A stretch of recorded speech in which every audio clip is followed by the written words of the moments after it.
Bismillahirrahmanirrahim. Hello everyone, Assalamu alaikum. My name is Salman Khan and I am the student of class HB.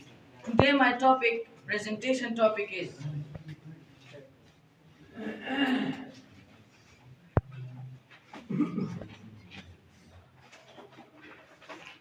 قیام پاکستان. قیام پاکستان کے بارے میں جاننے کے لیے ہمیں پہلے یہ جاننا ہوگا کہ قیام پاکستان کا مطلب کیا ہے. تو دوستو، قائم کی جمع ہے اور اس کا مطلب ہے بننا. تو اس کا مطلب یہ ہے کہ پاکستان بننے سے پہلے جو جدوجہد مسلمانوں نے کی تھی اپنے تحفظات کے لیے، تو ہم اس میں یہ پڑھیں گے. تو یہ کہاں سے شروع ہوتی ہے؟ یہ 1857